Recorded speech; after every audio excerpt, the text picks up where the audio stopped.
ஒரு ஜாதகத்தில் வந்து நீங்கள் எந்த லக்னமாக இருந்தாலும் 12 லக்னங்களிலே எந்த லக்னமாக இருந்தாலும் மேஷ ராசியிலே இருக்கக்கூடிய கிரகங்களோ இல்லை மேஷ ராசியோ கெட்டுவிட்டால் கண்டிப்பாக உங்களுக்கு தலைமை பதவி கிட்ட வந்து ஓடி போயிடும். நிச்சயமாக அந்த தலைமை பதவியை நீங்கள் அனுபவிக்கவே முடியாது. இது உறுதி. நீங்கள் யாரை வேணாலும் செக் பண்ணி பாருங்க. மேஷ ராசி எந்த லக்னமாக இருந்தாலும் சரி. அதே மாதிரி ரிஷப ராசியிலே எந்த லக்னமாக இருந்தாலும் சரி, ரிஷப ராசியிலே கிரகங்கள் வந்து ஸ்பாயில் ஆகி கெட்டு போய் மண்டை காஞ்சிருக்கு அப்படின்னா உங்களுக்கு குடும்பம் அவுட்டுன்னு அர்த்தம். நீங்கள் எப்படி வேணாலும் திங்க் பண்ணி பாருங்கள், போயிடும் குடும்பம். அதே மாதிரி மிதுன ராசி கெட்டு போய் இல்லை மிதுன ராசி அதிபதி கெட்டு போய் அந்த மிதுன ராசியில் வந்து ஒரு குளறுபடி இருந்துச்சு அப்படின்னு நீங்கள் ஃபீல் பண்ணிங்கன்னா கண்டிப்பாக உங்களுடைய வீரியம் கெட்டு போகும், ஆண்மை பலம் கெட்டு போகும், வெற்றி கெட்டு போகும், ஈவன் சகோதர பாவமும் கெட்டு போகும். அப்போ இதுதான் காலபுருஷ தத்துவம். அப்போது கடகராசி வந்து உங்கள் ஜாதகத்தில் எந்த லக்னமாக இருந்தாலும் கடகராசி கெட்டு இருந்தால் தாயாருடைய உடல் நலம் பாதிக்கப்படும். ஏன் ஜாதகருடைய சௌகரியமே கேள்விக்குறியாக இருக்கும். ஜாதகர் நேரத்துக்கு சோறு சாப்பிட முடியாது, உணவு. ஜாதகர் வந்து நல்ல வீட்டில் வசிக்க முடியாது. அப்போது இதுவே வந்து ஒரு காரியம். பட் இந்த பலன்கள் எல்லாம் அப்படியே நடக்குமா அப்படின்னா ஜென்ம லக்னத்துக்கு 4ஆம் அதிபதி ஸ்ட்ராங்காக இருந்து விட்டால் இது பரவாயில்ல அப்படின்னு அர்த்தம். ஜென்ம லக்னத்துக்கு 4ஆம் அதிபதியும் ஸ்ட்ராங்காக இல்லாமல் கெட்டு போயிருந்து காலபுருஷனுக்கு 4ஆம் அதிபதியாக 4ஆம் இடமான கடகராசியிலும் கெட்டு போயிருந்தால் ஜென்மத்துக்கு அவனுக்கு வீடு வாசல் கிடைக்காது, சாப்பாடு கிடைக்காது, உடல் நலம் சரிப்படாது, தாயார் வந்து தாயாருடைய அனுசரணை அவருக்கு இல்லாமல் போய்விடும். இது நீங்கள் செக் பண்ணி பாருங்கள், டெஃபினட்டாக நடக்கும். அப்போது காலபுருஷ தத்துவத்தை நீங்கள் ஒவ்வொரு பாவத்திலையும் இணைத்து நீங்கள் பலன் சொன்னால் தான் இது ஒர்க் அவுட் ஆவதற்கு வாய்ப்புகள் உண்டு. இப்போ ஏன் இந்த காலபுருஷ தத்துவம்லாம் வந்து சாதாரணமாக எல்லாமே சொல்கிறதில்ல, அடிப்படையில் ஆரம்ப கல்வியில் சொல்கிறது இல்லைன்னா ஆரம்ப கல்வியில் சொன்னால் புரியாது யாருக்கும். ஏன்னா இப்போ நீங்கள் கொஞ்ச நாளாவது வந்து ஜோதிடம் பார்த்து ஒரு 4 வருஷமாவது ஜோதிட எக்ஸ்பீரியன்ஸ் இருக்கிறவங்களுக்கு மட்டும்தான் இது புரியும். கண்டிப்பாக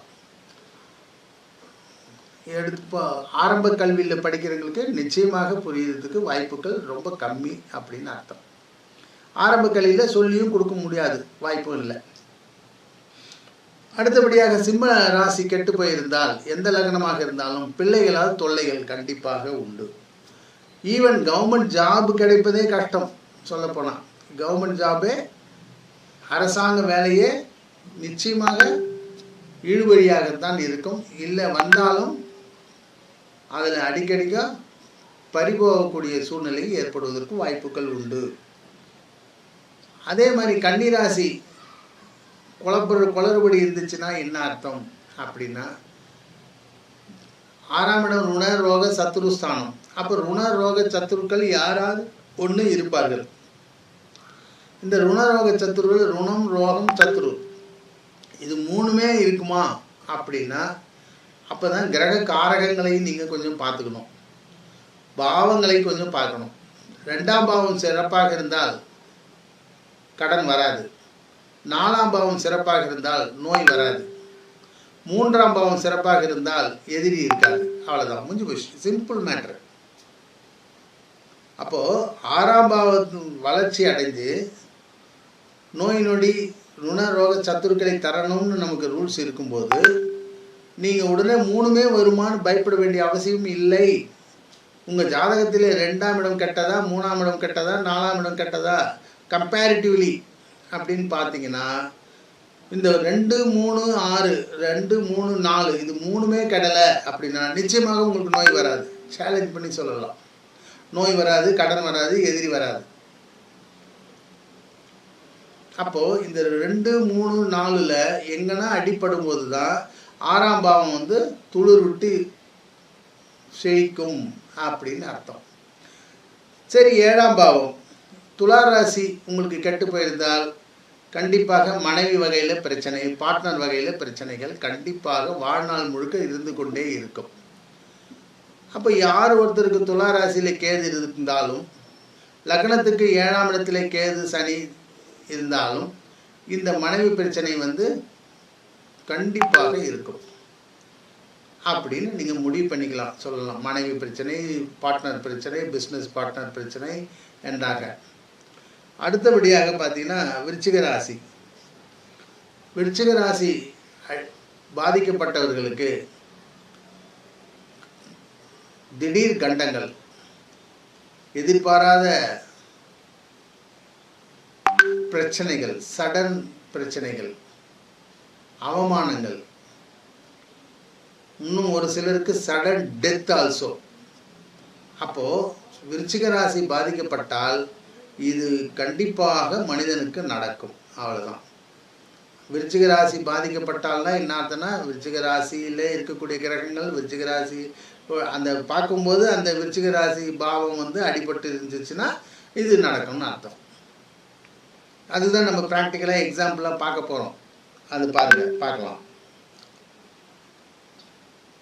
அடுத்து தனுசு ராசி பாதிக்கப்பட்டிருந்தால், இப்போ ஜாதகத்தில் எல்லாருக்கும் ஏதோ ஒரு ராசி கண்டிப்பாக பாதிக்கப்பட்டிருக்கும் நிச்சயமாக. அந்த வகையில் நீங்கள் நான் சொன்னதெல்லாம் வச்சு பாருங்கள், செக் பண்ணி பாருங்கள். கண்டிப்பாக 50, அதாவது லக்ன பாவமும் டேமேஜ் ஆகிருந்துச்சுன்னா 100% ஒர்க் அவுட் ஆகிடும். லக்ன ரீதியாக கொஞ்சம் பரவாயில்லன்னு இருந்துச்சுன்னா 50%ஆவது பாதிப்பு நிச்சயமாக இருக்கும். தனுசு ராசி பாதிக்கப்பட்டிருந்தால் தகப்பனாருடன் முரண்பாடு கண்டிப்பாக இருக்கும். அனுபவிக்கக்கூடிய நேரத்தில் அனுபவிக்க முடியாமல் போய்விடும். அதாவது பசி இருக்கிற நேரத்தில் காசு இருக்காது, காசு இருக்கிற நேரத்தில் பசி இருக்காது. அப்படி நல்லா புரிஞ்சுக்கிங்க. காசு இருக்கக்கூடிய நேரத்தில் பசி இருக்காது, பசி இருக்கக்கூடிய நேரத்தில் காசு இருக்காது. இளம் வயதில் வந்து அதை பார்த்து சாப்பிட்ணும், இதை சாப்பிட்ணும், அதை சாப்பிட்ணும், இதை சாப்பிட்ணுன்னு கட்சியில் காசு இல்லாமல் கஷ்டப்பட்டு அப்படியே பட்டினியும் பசியுமாக இருந்து வாழ்ந்து வயதானும் போது 40-50 வயசு ஆகும்போது பணம் நிறைய சம்பாதிச்சு ஆப்பிள் ஜூஸ் சாப்பிட்லாம், ஆரஞ்சு ஜூஸ் சாப்பிட்லாம் அப்படின்னு சொல்லும்போது உனக்கு டயபெட்டிக்ஸ்பாக எதையும் சாப்பிட முடியாதுன்ட்டான், முடிஞ்சு போச்சு, அவ்வளோதான். அப்போ என்ன அர்த்தம்? இதுதான் அனுபவ பாதியதை. அப்போ தனுசு ராசி கெட்டால் இந்த அனுபவிக்கணும், நீ ஆசைப்பட்டதை அனுபவிக்க முடியவே முடியாது நிச்சயமாக. அடுத்தபடியாக மகர ராசி.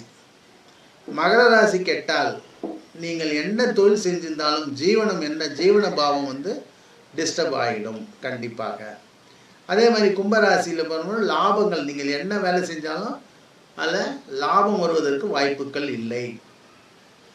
நஷ்டமேல் நஷ்டம் வருவதற்கு தான் பாசிபிலிட்டி பிரைட்டாக இருக்கும். மீன ராசி கெட்டால் தாம்பத்தியம் கெடும், சந்தோஷம் கெடும், தூக்கம், நல்ல தூக்கம் கெடும்.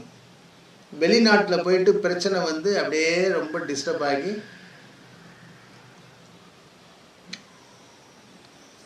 வெளிநாட்டில் அமெரிக்காவுக்கு போகிறேன்னு சொல்லிட்டு வெனிசுலாவில் போய் உட்காந்து இருக்கிற கதையை ஏற்பட்டுவிடும் கண்டிப்பாக.